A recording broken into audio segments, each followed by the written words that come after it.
Hello, my friends. Margot and I are here to present to you the people of Sparks. We find ourselves in chapter 7. 7 can be found on page 79. The title of it is A Day of New People. There's a lot of that happening, isn't there? Lena and Mrs. Murdo and Dr. Hester and Poppy and Torrin, they all had some new experiences, didn't they? I imagine the same can be said for other people around the village. Let's check in with them and see what's going on. The next day, back in the plaza, Ben Barlow organized the residents of the Pioneer Hotel into teams. The teams would work together and eat lunch together. Each team would be led by someone from Sparks who would decide where that team's labor was most needed each day. Some days a team might work with the people of Sparks at a bakery or at a shoe workshop or at the wagon yard. Other days they might do a job on their own, such as repairing a fence or digging a ditch. Sooner or later, nearly everyone would have done nearly every kind of work.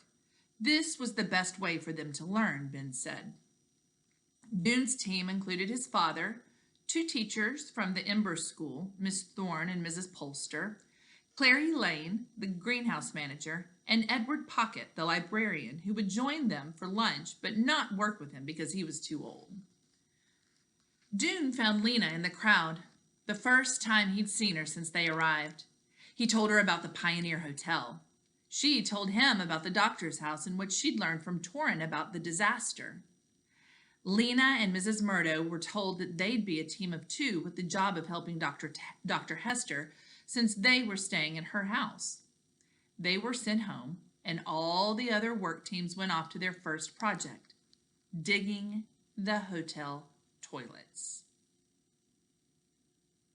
I'm just going to let that kind of sit there with you for a second. Yep, they're digging holes for their toilets. They went out into the scrubby woods behind the Pioneer.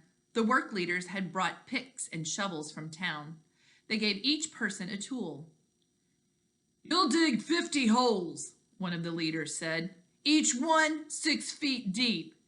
Then you'll build a shelter of scrap lumber around each one." But the people of Ember had never done much picking or digging and picking. They had to be shown how to put a foot at the shovel's edge to drive it into the dirt, and how to lift the pick over their shoulders and bring it down hard. At first, they scraped and hacked awkwardly at the hard, dry earth, grunting with effort, dislodging only a few crumbs of dirt with each stroke. After 10 minutes of hard work, they'd hardly made more than shallow dips in the dirt. They were breathing fast. "Did you say 6 feet deep?" someone called out. "That's right," came the answer. So the Emberites set themselves to the task, which was, for most of them, the hardest work they've ever done. After an hour, Dune had blisters on both hands and a kink in his neck. Ow!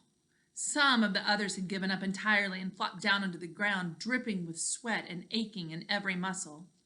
Dune had to keep himself going, but he was glad when the work finally stopped at noon and the team leaders marched them back into town.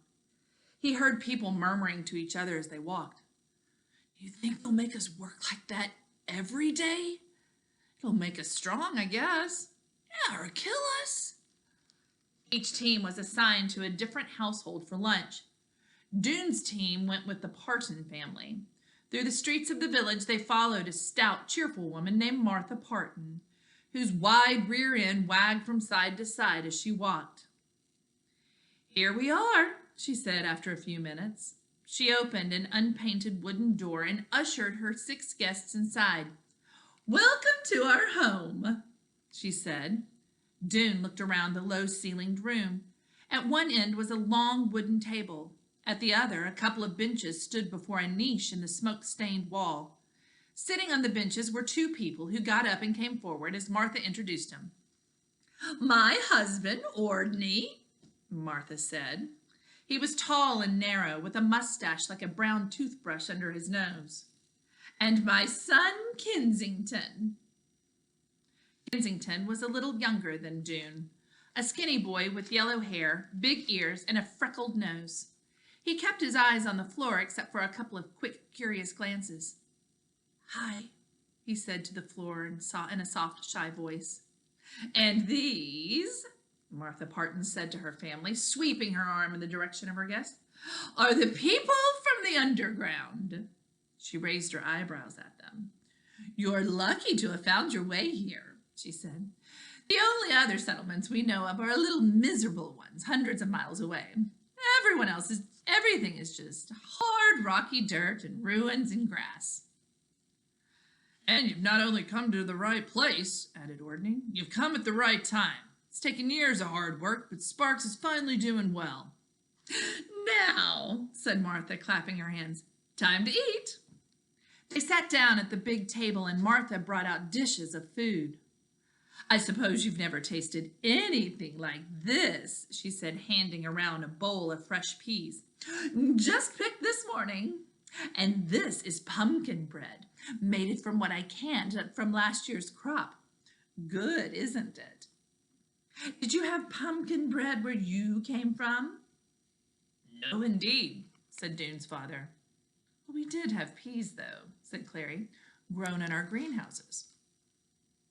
"And very fine they were," said Mrs. Polster loyally, "though slightly smaller than these." "Probably you haven't had pickled carrots either," Martha said, passing the dish around. "These are from my mother's famous recipe." "We did have carrots," said Mrs. Polster, "a nice pale orange, some of them fully 4 inches long." "Is that right?" said Martha. "Ours are 12 inches usually." Miss Thorne picked delicately at her food, making a polite comment now and then. Edward Pocket ate with such a vigorous appetite that he had no time for talking. Kensington ate steadily and silently. Every time Dune glanced his way, he found the boy staring at him, but as soon as their eyes met, Kensington looked back down at his plate. Ordney Parton cleared his throat. Apparently, this meant that he was going to speak because his family all instantly looked at him. "I never knew," he said, "that there was a kind of people who lived underground. Must feel strange to you here on the surface." "Actually," said Dune, "we aren't a different kind of people. This place feels familiar in a way because we came from here originally." "From here? Oh, I don't think so," said Martha. "You don't look a bit like us. You're so much, well, smaller, if you'll pardon my saying so. And paler." "True," said Clary, "but I suppose it's because of living in a dark place for so long. Everything's bigger and brighter here." "But why do you think you came from here?" Martha asked. "Well, because of the notebook we found," Dune said. "It was written by someone from this world who went to live in Ember right at the beginning. All the people of Ember came from this world." "Is that so?" said Martha, eyeing Dune skeptically. "Well, I must say it is the strangest thing I've ever heard." Dune's father changed the subject. "You have such a fine, solid house," he said. "What's it made of?" "Earth," said Martha. "Founded," said Ordney. "Strong as stone." "Thick walls," said Martha. "They make it cool in the hot weather and warm in the cold." She reached for another pickled carrot. "I suppose you lived in what? Some sort of burrows?" "Stone houses," said Edward Pocket, suddenly joining the conversation because his plate was empty. "2 stories, extremely sturdy, never too warm." There was silence. "Such a lovely lunch," said Miss Thorne in a small voice. "Perfectly delicious," Mrs. Polster declared. The others chimed in, and Martha beamed. They all rose from the table. Martha scurried to the kitchen and came out with a basket full of cloth-wrapped parcels. Parcels are packages. She handed one to each of her guests. "Your supper," she said, "and breakfast." "Thank you," said Dune's father. "You're very generous." They filed out of the front door. Dune was the last to leave.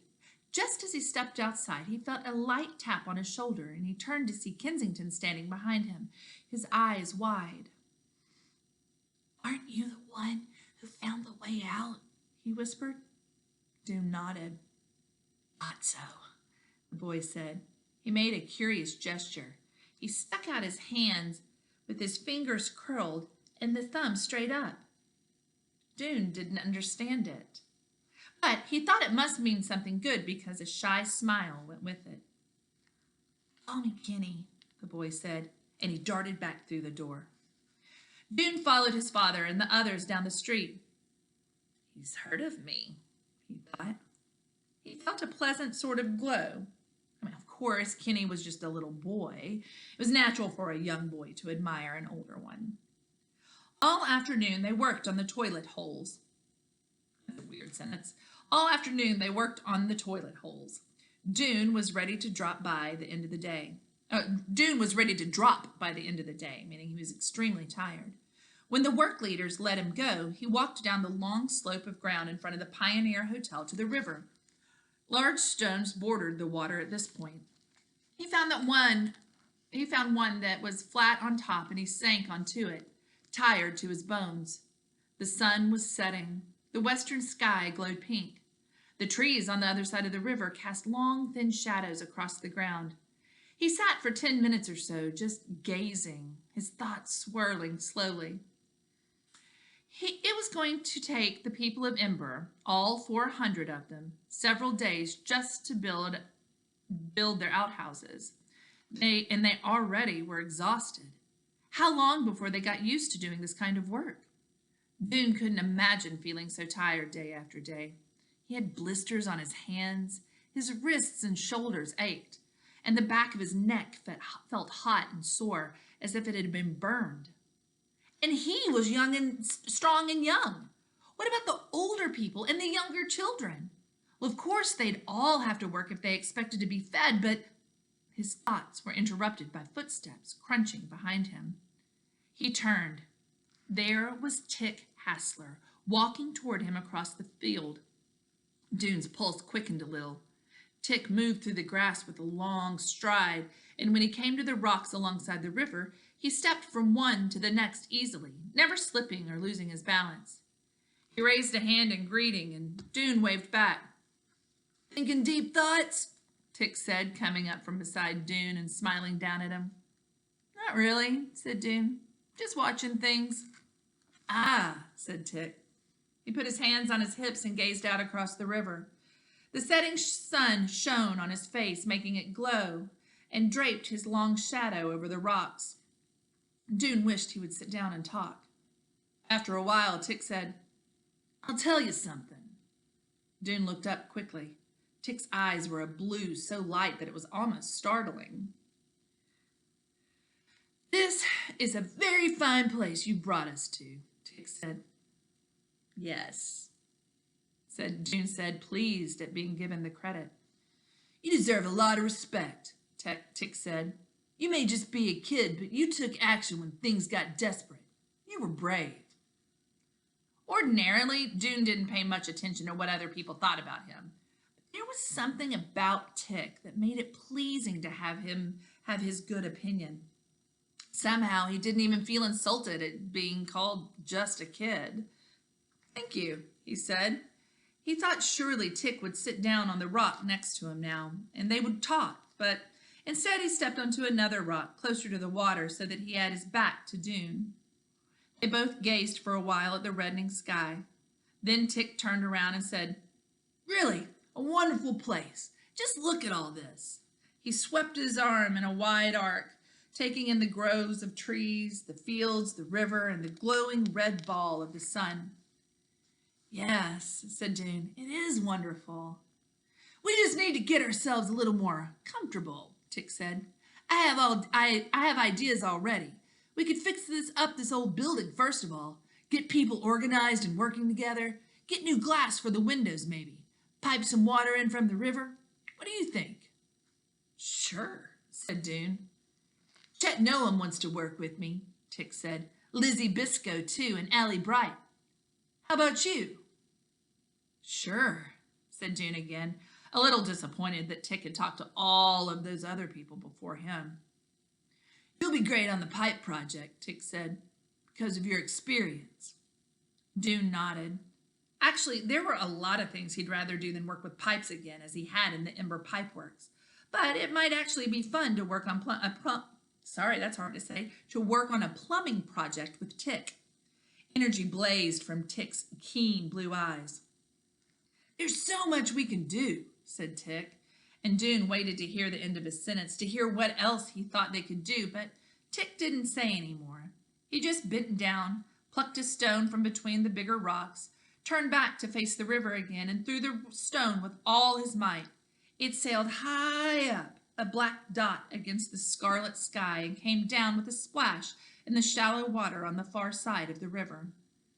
Then he twisted around and smiled at Dune, an exuberant, radiant smile. "See ya," he said, and he stepped across the rocks, climbed up the riverbank, and went back toward the hotel. When he was gone, Dune picked up a stone and flung it as hard as he could.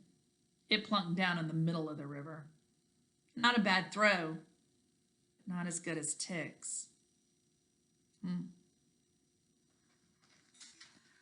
Ended on a bit of another, to say it again, a bittersweet note, right? He was so pleased that Dune was so pleased that Kenny recognized that he was the one that led the people from Ember, but then he didn't feel so special when he's around Tick. I wonder if that's going to cause any problems. There's only one way to find out. You know what it is. I'll see you in the next video. Bye, guys.